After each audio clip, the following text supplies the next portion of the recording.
안녕하세요. 안녕하십니까. 예, 지난주에 그 도구에 대한 이해를 공부했는데요. 복습하는 의미로 요약을 해드리겠습니다. 이 사명을 준비하기 위해서는 이 사명과 방법에 대하여 이해해야 할 뿐만 아니라 사명을 수행하는 데 필요한 도구를 이해해야 합니다. 영적 은사들은 하나님께서 우리에게 지상명령을 수행하라고 주신 도구입니다. 모든 그리스도인들에게는 하나님께서 지역교회를 통하여 다른 사람을 섬기는 데 사용하라고 주신 영적 은사가 적어도 하나 이상은 있습니다. 그러나 각각 하나님께 받은 자기의 은사가 있으니 하나는 이러하고 하나는 저러하니라. 은사를 받은 사실을 아는 것은 자신을 이해하고 자기 삶에 대한 하나님의 소명을 이해하는 데 있어 지름길이 됩니다. 교회 성장 은사에는 기본적으로 9가지가 있습니다. 전도자, 예언자, 교사, 권위자, 목사 곧 목자, 섬기는 자, 구제하는 자, 다스리는 자 등입니다. 영적 은사들은 그리스도의 몸의 각 지체들을 나타냅니다. 교회 내의 다양한 영적 은사들은 한 개인을 그리스도께 인도하여 성숙한 그리스도인이 되도록 하는 데 있어서 교회가 채워주어야 할 피로들입니다. 이것을 도표로 만들어 보았는데 잃어버린 영혼과 팀 전략입니다. 잃어버린 영혼은 이제 사람들이 필요로 하는 목록을 말하고요. 그 다음에 팀 전략은 하나님께서 공급하시는 영적 은사들의 목록을 말합니다. 첫 번째, 구원입니다. 사람에게 가장 필요한 것은 구원입니다. 이 필요를 채워주는 팀원들은 전도자들입니다. 두 번째, 죄에 대한 깨달음입니다. 사람은 죄에 대해 알아야 합니다. 이 필요를 채워주는 팀원들은 예언자들입니다. 세 번째, 교훈입니다. 사람은 바른 생활을 위한 원리를 알아야 합니다. 삶에서 이 필요를 채워주는 사람들은 교사들입니다. 네 번째, 방법을 아는 것입니다. 사람은 방법을 알아야 합니다. 그 필요들을 채워주는 그리스도인들은 권위자들입니다. 다섯 번째, 돌봄입니다. 사람은 돌봄을 필요로 합니다. 누가 그 필요들을 채워줄 수 있습니까? 목자들입니다. 여섯 번째, 위로입니다. 사람마다 위로를 받아야 할 때가 있습니다. 이 필요를 누가 채워줍니까? 바로 자비를 베푸는 자들입니다. 일곱 번째, 도움의 손길입니다. 때때로 그리스도인들은 도움의 손길이 필요합니다. 우리는 자원하여 그 일을 도와줄 수 있는 섬기는 자들이 필요합니다. 여덟 번째, 재정적 도움입니다. 재정적 도움에 대한 필요는 항상 있습니다. 구제하는 자들은 재정적 필요를 채워줍니다. 아홉 번째, 지도입니다. 평범한 그리스도인들에게는 지도가 필요합니다. 다스리는 자들은 지도자들입니다. 열 번째, 교제입니다. 사람은 교제가 필요합니다. 누가 이 필요를 채워줄 수 있습니까? 바로 몸 전체입니다. 다시 말해 다스리는 자, 섬기는 자, 구제하는 자, 권위자, 예언자, 교사, 전도자, 자비를 베푸는 자, 그리고 목자 모두입니다. 이 사람들이 필요로 하는 목록과 또 하나님이 공급하시는 영적 은사들 사이에는 지체들을 섬기는 이런 것을 통해 이러한 필요들을 공급받고 이러한 필요들이 잘 공급받을 때 성숙한 그리스도인이 되며 이러한 영적 은사를 갖고 있는 지체들을 우리는 팀이라고 부릅니다. 이러한 팀이 협력하고 연합하여 이러한 일을 잘 감당할 때 교회는 지속적인 성장을 하게 됩니다. 또한 모든 영적 은사들을 효과적으로 할 수 있게 하는 그 성경적 자원 4가지가 있는데 교훈, 책망, 바르게 함, 의로 교육하게 유익함입니다. 그리고 교회는 은사를 공급하는 모든 일에 균형이 있어야 합니다. 팀원들이 자신들의 은사를 사용하여 사람들의 필요를 채워주는 교회의 목표에 기여할 때 그들은 복을 받고 만족하게 됩니다. 사람들의 필요가 채워질 때 사람들은 더욱 성숙해지고 만족해야 할 것입니다. 이 과정을 통해 모든 사람들이 성장할 때 교회 역시 성장과 기쁨을 경험하게 될 것입니다. 오늘은 제4장 확장된 교회의 원리라는 제목으로 말씀을 나누겠습니다. 이 팀 존도 전략이라는 책을 쓰신 그 레리 길버트라는 분이 이 4장 초반부에 자신에 대한 이야기를 이렇게 하고 있는데요. 이분이 예전에 그 간판업에 종사할 때가 있었는데 그분이 이제 근무하는 그 사무실 옆에 자동차 대리점이 있었습니다. 레리는 그 대리점 주인과 이게 친구가 되었는데요. 그래서 때때로 두 사람은 자리를 같이 하여 사업에 대한 이야기를 나누었습니다. 그러던 어느 날 그 대리점 대표인 프랭크가 말을 했습니다. 판매원이 필요한데 혹시 아는 사람 중에 직업을 구하는 친구가 있나? 레리는 있긴 있는데 그가 판매를 잘할지는 모르겠군, 이렇게 대답을 했습니다. 레리가 몇 번의 전화통화를 하고 프랭크는 레리가 소개한 잭을 고용했습니다. 몇 주 후에 레리는 이 프랭크와 점심을 같이 하려고 그의 사무실에 찾아갔습니다. 마침 그는 이제 전화를 하고 있었는데요. 프랭크가 그의 고객과 이야기하는 동안 그는 벽에 걸린 것들을 바라보면서 사무실을 여기저기 구경했습니다.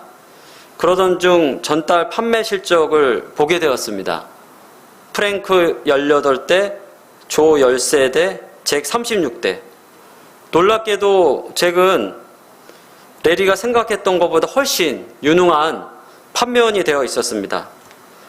프랭크가 전화를 끊자 레리는 허물없이 물어봤습니다. 잭은 어때? 그는 대답했습니다. 그렇게 나쁘지 않아. 그 말에 레리는 즉시 응수를 했습니다. 그렇게 나쁘지 않다니 잭이 자네보다 2배나 많이 팔았지 않나? 그런데 어떻게 그게 나쁘지 않다고 말할 수 있나? 프랭크는 말을 했습니다. 다음 달까지 기다려보게. 그래서 다음 달에 무슨 일이 있느냐고 물었더니 프랭크가 대답을 했습니다. 다음 달에는 그가 차를 팔 친구와 친척이 더 이상 없을 걸세. 프랭크는 이 잭과 같은 판매원을 고용하는 것이 가전제품, 자동차, 집수선 등 티켓 아이템을 파는 사업가들에게는 매우 흔한 일이라고 설명했습니다. 그는 또 이 사업들은 대개 두 유형의 판매원을 고용한다고 설명해 주었습니다. 첫 번째 유형은 전문 판매원으로 에스키모인에게 냉장고를 팔 정도로 명성을 가진 사람이라고 했습니다. 이런 판매원들은 대개 오랫동안 회사에 남아 있습니다. 왜냐하면 그 파는 법과 계속 주문을 받아내는 법을 알고 있기 때문입니다. 판매원의 두 번째 유형은 바로 잭과 같은 사람들이라고 합니다. 그들은 실제로는 팔지 못하지만 전혀 새로운 구매 예상자들, 이를테면 친구들과 이웃들과 그리고 친척들을 데려옵니다. 두 번째 유형의 사람들이 이직률이 매우 높습니다.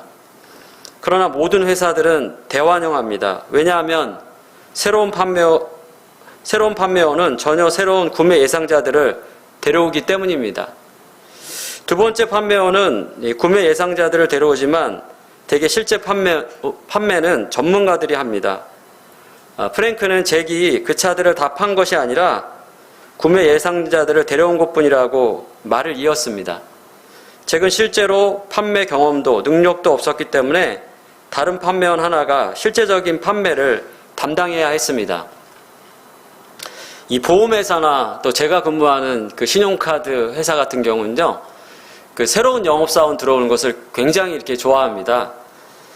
기존의 영업사원들이 이게 새로 개척하는 것이 좀 힘든 일이고 또 항상 그 자기 실적을 유지하기 때문에 그 새로운 영업사원들이 들어오면 그 본인들의 지인이나 가족 또 친구들 또 아는 사람들이 가입을 하기 때문에 실적이 많이 올라갑니다.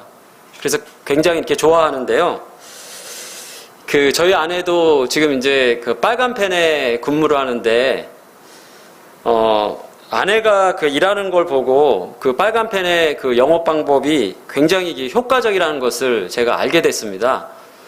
이 빨간펜에는 그 여러 그 팀이 있는데 보통 한 팀에는 그 한 명의 국장과 여러 명의 지구장, 그 다음에 사원들로 이루어져 있거든요.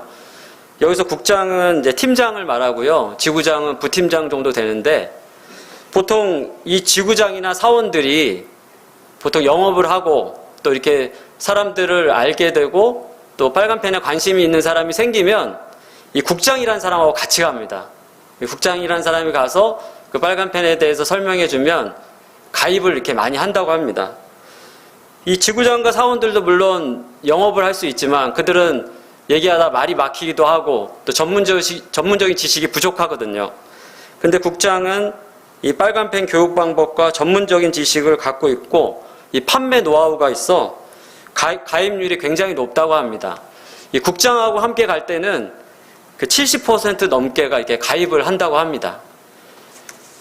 이 복음 제시에도 동일한 원리가 적용됩니다. 이 대부분의 교인들은 복음을 명쾌하게 제시하고 결신을 받아낼 만한 능력이나 은사가 없습니다. 그렇지만 모든 사람들은 구원을 받아야 하는 친구들과 이웃들과 친척들, 개인적 전도 대상자들로서 복음을 잘 받아들일 수 있는 사람들과 자연스러운 관계를 맺고 있습니다. 다른 말로 하면 이 사람들은 우리의 영향권 안에 있는 사람들입니다. 일반 신자는 자기의 영향권 안에서 아주 편안하게 사역할 수 있습니다. 이 조지 헌터 3세라는 신학자는 그 신앙은 대개 모르는 사람들 사이에 퍼지는 게 아니라 서로 친분이 있고 신뢰하는 사람들 사이에 퍼진다라고 했습니다. 그렇지만 그것이 이제 복음 증거라는 그 측면으로 저에게 다가올 때는 저에게 부담이 되는 것 같아요. 왜냐하면 이제 자신의 그 한계를 넘어서 모르는 사람에게 증거를 해야 될 것 같은 부담을 갖는 것입니다. 전도의 은사가 있는 전도자들은 그 외향적인 성격 탓에 영향권의 폭이 넓습니다. 게다가 이들은 자신들의 영향권 안팎에서 편안하게 사역할 수 있습니다. 전도의 은사가 없는 그리스도인들은 자기의 영향권 밖에 있는 사람보다는 자기의 영향권 안에 있는 사람들에게 집중할 때 더 큰 성공을 거둘 수 있습니다. 한편 하나님께서 전도자에게 그 은사를 주신 것은 잃어버린 영혼에게 복음을 쉽게 직접 전하여 결신을 끌어내도록 하기 위함입니다. 여기서 말하려고 하는 것은 이 자동차를 판매할 때 두 유형의 판매원들이 함께 일하는 것처럼 우리 역시 이 두 유형의 사람들과 함께 일한다는 것입니다.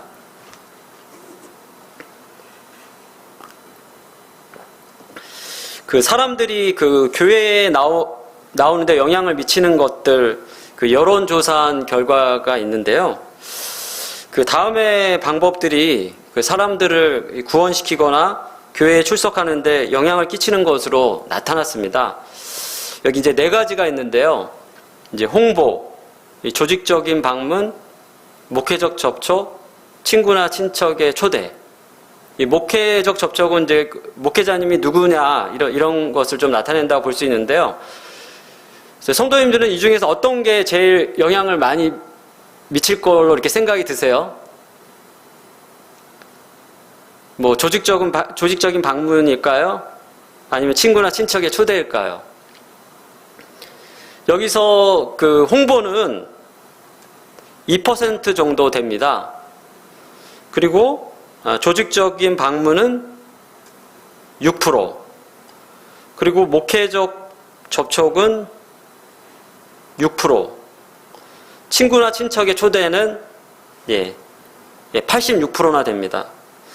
이것은 이제 교회가 기대하기 어려운 전도 대상자, 우리가 영향을 끼칠 만한 기회가 적거나 아예 없는 영향권 밖의 사람들보다는 기대되는 전도 대상자들을 전도함으로 더 좋은 성과를 얻을 것이라는 사실을 보여줍니다. 우리가 알고 관심을 갖는 사람들은 대개 우리의 말을 잘 받아들입니다. 그들은 다름 아닌 친구, 이웃, 가족, 동료들입니다.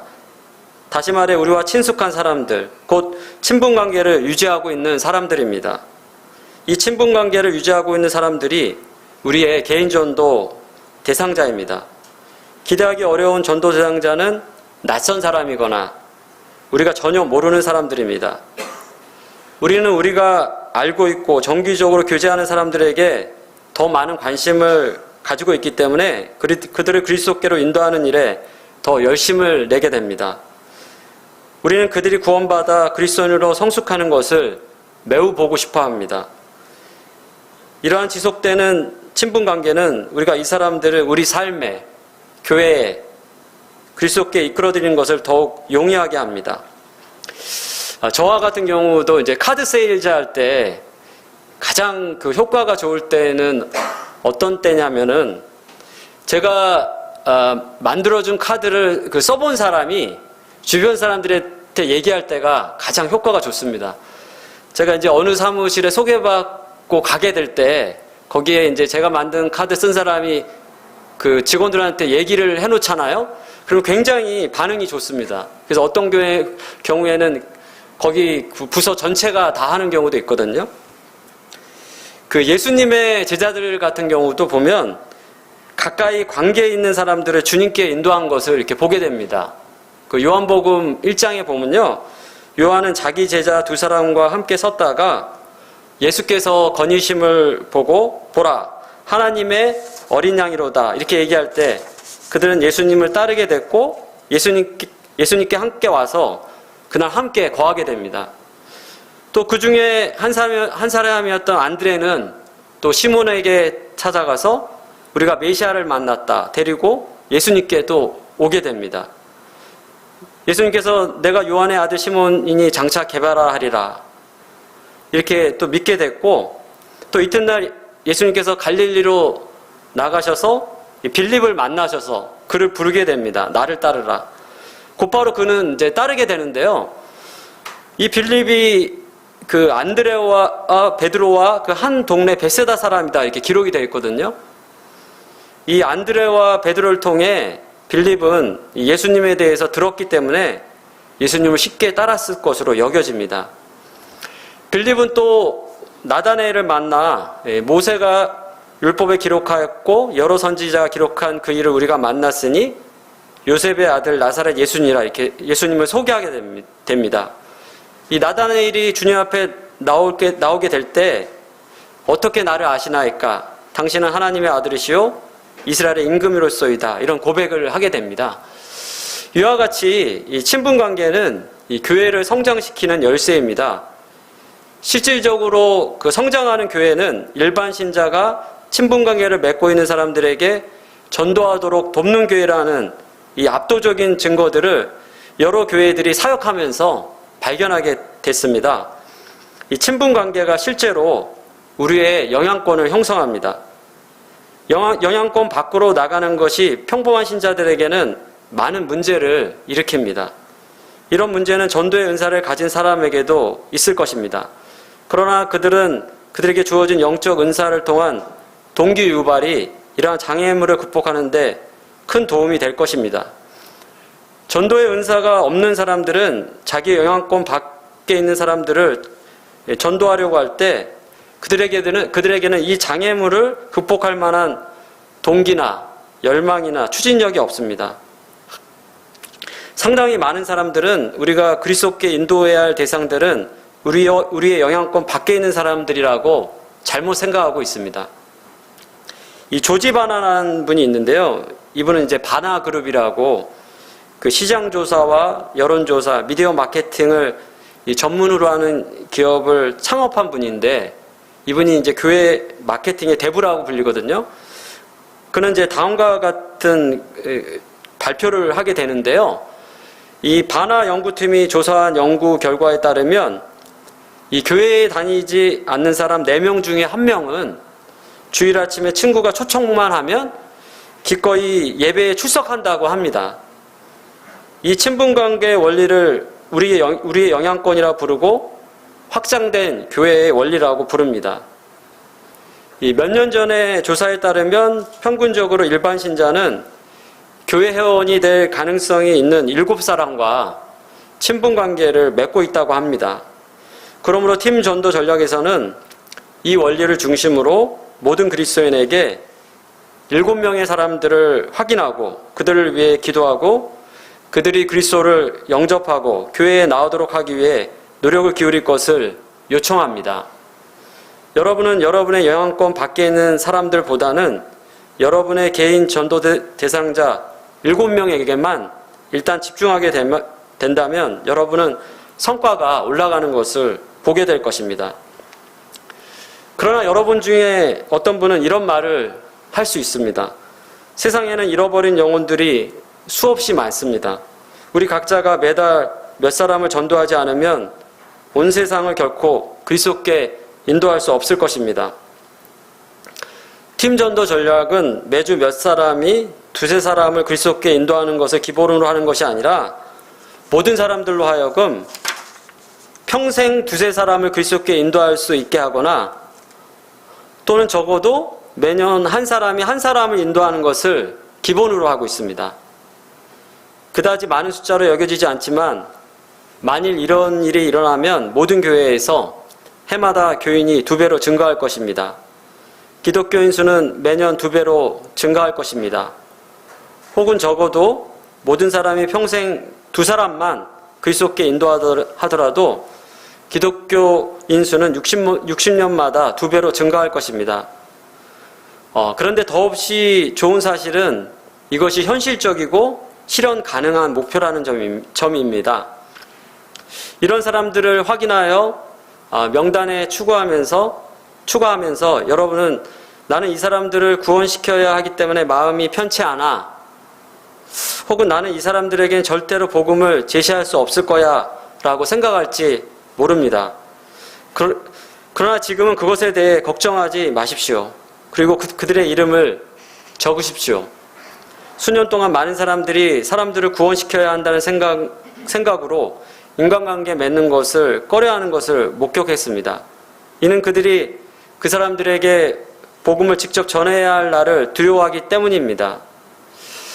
설령 여러분이 그런 사람일지라도 팀 전도 전략의 목표는 여러분이 누군가에게 직접 복음을 전하는 것이 아니라는 사실을 여러분에게 상기시킴으로 용기를 주고 싶습니다. 여러분은 그 일을 도저히 할 수 없을 거예요 말할지도 모릅니다. 만일 그렇다 하더라도 괜찮습니다. 여러분은 어떤 사람에게 혼자서 복음을 전하려고 끙끙댈 필요가 없습니다. 그러나 여러분은 여러분의 친구들이 언제 어디선가 전해 듣게 될 복음을 받아들일 수 있도록 좋은 관계를 유지하면서 기도하고 다가가는데 온 힘을 기울일 필요는 있습니다. 이것은 얼마나 수줍음을 많이 타느냐와는 상관없이 누구라도 할 수 있는 일입니다. 아무것도 할 수 없다면 적당한 기회에 그들에게 복음이 녹음된 CD라도 줄 수 있습니다. 일단 여러분이 가장 관심을 가지고 있는 7사람에게 관심을 집중하기만 하면 그들이 그리스도를 영접하기 위해 한 걸음 더 가까이 내딛도록 도와주는 일을 해주기가 아주 쉽다는 것을 알게 될 것입니다. 이 사람들이 교회에 나오는 이유들이라고 여기도 이제 여론조사 한 것이 있는데요. 여기에 의하면 이 사람들이 이 교회에 나오는 첫 번째 이유를 교제 때문이라고 합니다. 이 사실은 이 좋은 관계를 형성해야 할 필요성을 저희들에게 강조해 줍니다. 행사를 통한 전도, 교회 행사를 통해 관계를 형성하거나 강화함으로 사람들이 그리스도를 알게 하는 것은 관계 형성과 관련이 있습니다. 이 사람들이 교회에 나오는 이유들 보면 첫 번째는 이제 친구들과 교제하기 위해, 두 번째는 주일학교에 출석한 자녀들을 데려가기 위해, 세 번째는 개인적인 문제들을 해결하기 위해, 네 번째는 주일학교에 참석하기 위해, 다섯 번째는 하나님의 말씀을 공부하기 위해, 여섯 번째는 이제 하나님께 예배드리기 위해. 저도 이제 고등학교 때부터 교회를 다녔는데 고등학교 때는 친구들 때문에 교회를 나갔던 것 같아요. 이 군포 번영로 교회도 이 주일학교 나오는 학생 중에 이제 부모님이 믿지 않은 부모님이 있는데 이 아이들로 인해서 이제 부모님이 교회에 나올 수 있다고 생각합니다. 제가 예전에 다니던 모임에 지금 이제 집사로 섬기는 그 형제가 있는데 저랑 이제 동갑이고 친구인데요. 이 형제 같은 경우는 처음에 자매님, 아내가 먼저 이렇게 믿었습니다. 그 자매님이 사는 아파트에 그 위층에 사는 분이 이 자매님한테 이제 전도를 해서 이제 복음을 듣게 됐고 이제 교회에 나오게 돼서 이제 구원을 받게 됐거든요. 그런데 이제 형제는 신앙에 대해서 관심이 없었어요. 근데 이제 아내가 교회 간다고 하니까 매 주일마다 이제 교회에다 데려다 주고 본인은 이제 집에 가고 이렇게 몇 년 동안 하다가 어느 날 아내를 내려주는데 이제 주차장에서 교회 형제님들을 만난 거예요. 그래서 이제 형제님들이 차 한잔 하고 가라고. 그래서 이제 차 한잔 하면서 형제님들과 얘기도 하고 그러면서 마음도 열리고 그리고 이제 교회를 이제 나가게 되면서 나중에 이제 구원을 받게 됐는데요. 지금 아주 굉장히 이제 신실하게 주님을 잘 섬기고 있습니다. 제가 사는 그 송정지구에 그 사랑빚는 교회라고 여기 침례교회가 있는데 여기 같은 경우는 매년 초에 그 새신자 초청회 날을 합니다. 1월 달에 하는데요. 그래서 이제 작년에 그 교회에 나왔던 분들을 초대를 해서 같이 식사를 하고 그 소개하는 시간을 갖습니다. 그리고 새로 나오신 분들한테 선물을 드리는 시간을 가져요. 이런 것을 통해서 그분들이 교회에 잘 적응하도록 도와줍니다. 이 전도의 은사와 팀 전도 전략에 대해서 살펴보겠는데요. 이 전도의 은사가 있는 사람들은 적극적이고 복음을 직접 전하는 성향이 있는 사람들로 엄밀히 말해 판매 중심적인 사람들이라 할 수 있습니다. 그들은 말을 걸고 마음을 터놓으며 요점으로 파고드는데 아무런 문제가 없습니다. 이 전도자의 비결은 이런 일들이 그들에게 굉장히 자연스럽다는 것입니다. 대개의 경우 그들이 사용하는 전략을 여러분이나 제가 사용하면 아마 사람들은 흥미를 잃고 가버릴 것입니다. 전도의 은사가 있는 사람들은 이 전도 전당 그룹이나 방문 전당 그룹의 일원이 되어야 합니다. 팀 전도 전략은 다음 두 가지 주된 영역에서 전도자를 활용합니다. 첫 번째, 이 방문자 방문이 있습니다. 이 전도의 은사가 있는 사람들은 이 교인들에게 초청받지 않았지만 교회에 출석한 사람들을 만나고 방문해야 합니다. 다시 말하면 우리 교회를 살피기 위해 방문한 사람들을 만나는 것입니다. 또 병원이나 교도소, 또 지역에 새로 이사온 사람들을 방문하는 일도 매우 효과적입니다. 개인 전도에 관한 전통적인 많은 책들에는 전도자가 방문해야 되는 전도 대상자들이 어떤 사람인지를 이렇게 알려주고 있습니다. 두 번째는 이제 전도 대상자 방문이 있습니다.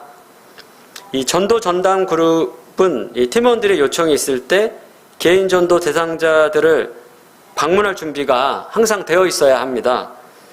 어떤 성도들은 한 개인을 위해 기도하고 전도 대상으로 생각하는데 그에게 복음을 전하는 일을 이러저러한 이유로 불편해합니다. 그들이 자기의 전도 대상자가 이미 준비되어 있다고 말하게 되면 기회를 놓치지 말고 전도팀의 누군가가 그 전도 대상자를 방문해 줄 것을 요청할 수 있습니다. 이렇게 요청받게 되면 전도자들은 팀원들을 통해 연결되어 왔던 전도 가능한 대상자들과 접촉하도록 허락을 받은 것입니다. 여기서 이제 주의할 게 있는데요. 이제 팀원들이 요청하지도 않았는데 전도팀이 개인 전도 대상자를 방문하는 일이 있어서는 절대로 안 된다는 것입니다. 그러므로 한 사람이 교회가 주도하는 이 방문을 감독하고 조종해야 합니다. 이 다층 그물망 조직이라는 게 있는데요. 이 다층 그물망 조직 원리는 이제 수년 동안 그 업계에서 활용되었고 비누에서 자동차에 이르기까지 여러 유형의 그 상품에서 큰 성공을 거두었습니다. 최근 그 원리가 교회에도 들어와서 전도 대상자를 모으는데 좋은 도구가 되고 있습니다. 이걸 보면 무슨 수학 공식 같기도 하고 참 이렇게 괜히 골치가 아파지는 것 같죠? 그 원리에 대한 정의는 이제 여러 가지가 있지만 다음과 같은 것을 이렇게 활용하는 것입니다. 이 앞에 설명에서 잭과 같은 모든 사람들은 주변의 친분관계의 그물망 조직을 가지고 있습니다.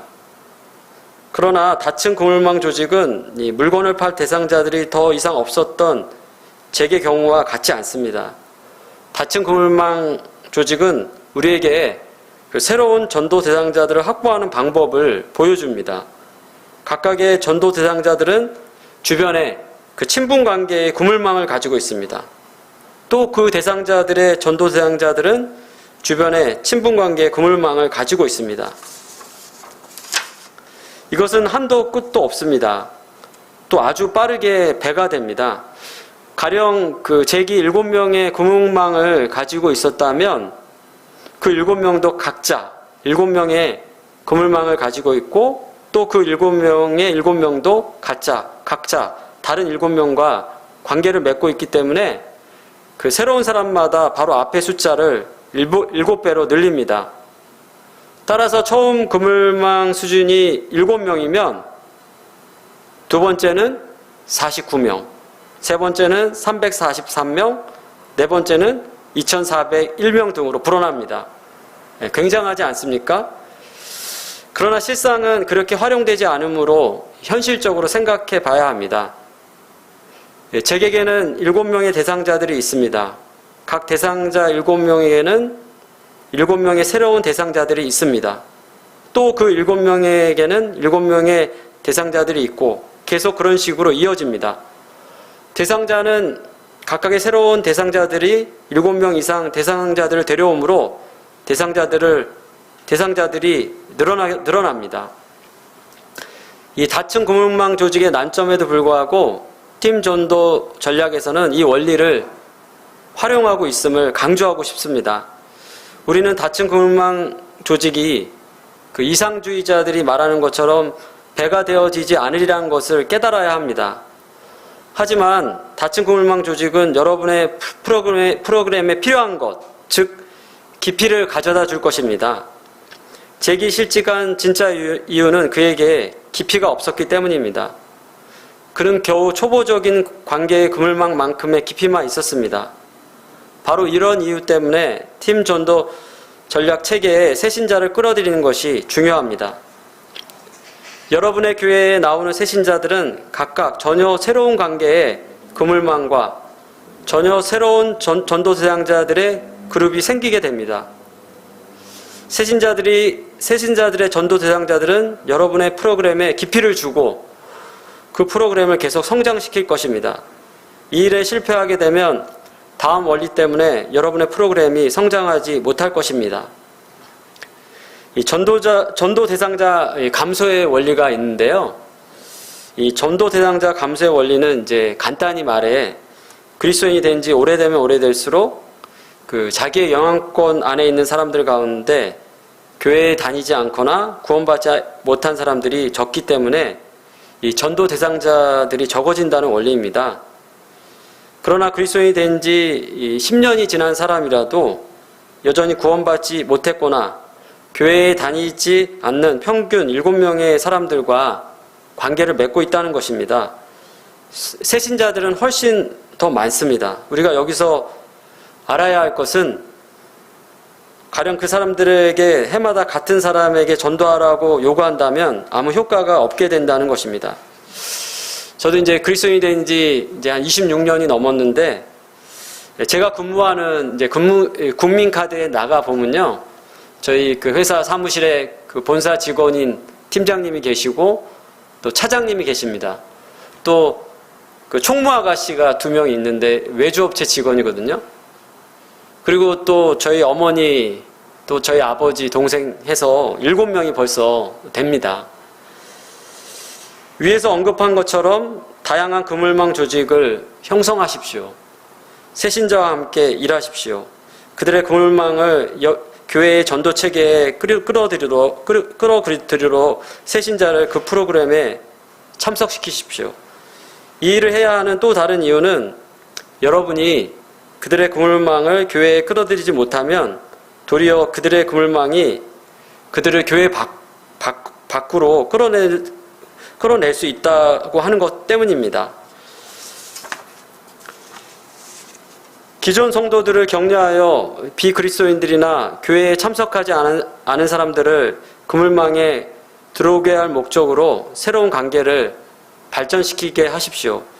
이 일을 효과적으로 할 수 있는 전도의 은사가 있는 사람, 목자, 자비를 베푸는 사람들이 매우 적다는 것을 인정하십시오.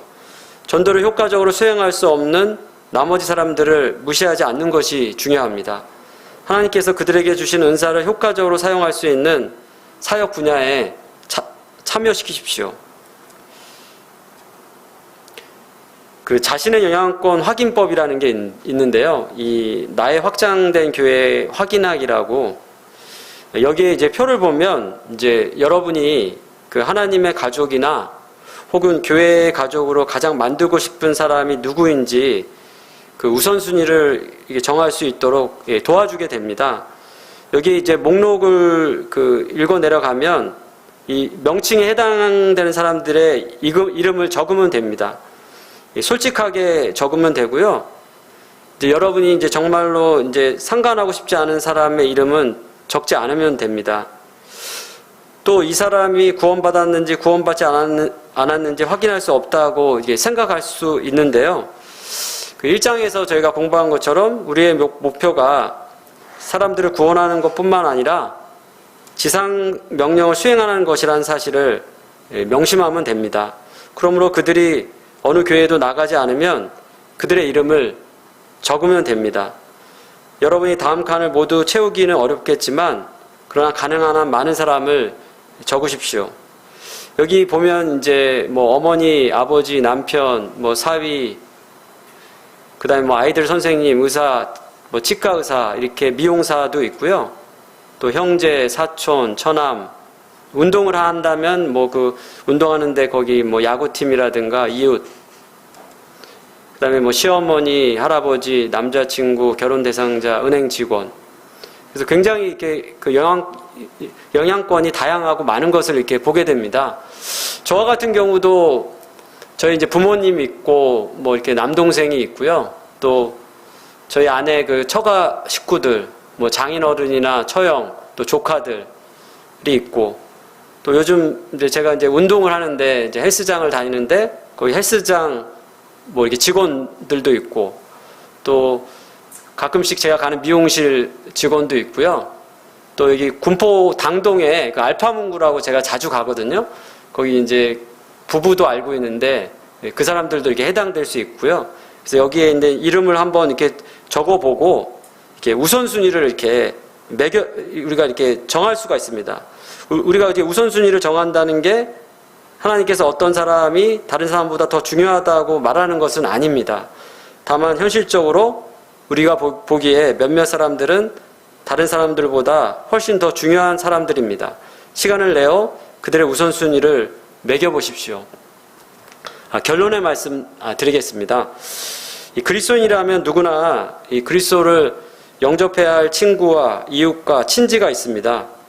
이 모르는 사람들, 이 기대하기 어려운 전도 대상자들이 흔히 잘 받아들이지 않는 데 비해 우리와 그 친분 관계를 유지하고 있는 사람들, 이 기대되는 전도 대상자들은 대체로 우리의 말을 잘 받아들입니다. 조사에 따르면 교회에 정기적으로 나오는 이 86%의 사람들이 친구나 친지의 그 초청 혹은 영향을 받았다고 합니다. 그러므로 이 모르는 사람들을 만나 복음을 직접 전하는 방식이 성과를 얻는 유일한 방법이라고는 할 수 없습니다.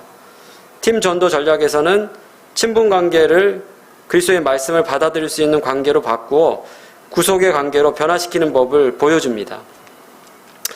제가 이제 4장을 공부하면서 느낀 것은 이 팀 전도 전략이 굉장히 그 실현 가능한 것이다.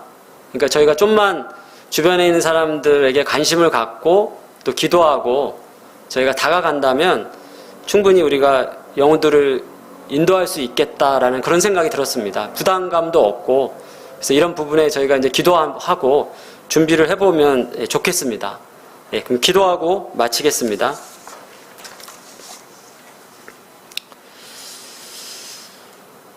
아버지 하나님, 참 죄악 가운데 출생해서 아무런 소망 없이 세상에 썩어질 것들을 추구하며 살던 저희들을 또 사랑하시고 불쌍히 여겨주셔서 이 땅 가운데 또 찾아와 주시고, 또한 저희들 각자의 삶 가운데 주님이 또 나타나시고 역사하심으로 그러한 주님을 저희가 알게 하여 주시고 믿게 해주신 그러한 주님의 은혜에 감사를 드립니다. 참 하나님께서 이 낮고 천한 세상 가운데 찾아와 주셔서 저희들을 이렇게 섬겨 주셨듯이 저희도 저희 주변에 있는 참 영혼들 또 불쌍히 여기고 또 그 영혼들을 위해 다가가며 또 기도하며 그들을 주님 앞에 인도할 수 있는 그러한 삶을 살게 해주셔서 그들이 참 하나님께 돌아와 주님을 만나서 저희가 받은 이러한 놀라운 영생의 은혜, 하나님 나라의 이러한 상속자의 은혜들을 함께 누리고 또 그 은혜 가운데 살아갈 수 있도록 저희들 삶을 주님 축복해 주시기 원합니다. 저희 주변에 있는 영혼들에 대해서 저희가 관심을 갖고 그 영혼들을 위해 기도하고 또 다가갈 수 있는 그러한 삶이 될 수 있도록 또 이러한 일을 위해 모든 성도들이 서로 협력하고 또 한마음으로 이러한 일을 위해 저희들의 생애를 드릴 수 있도록 저희들의 삶을 주님 인도해 주시고 또 축복해 주시기 원합니다. 주님께 감사드리며 예수 그리스도의 이름으로 하나님께 기도드렸습니다. 아멘.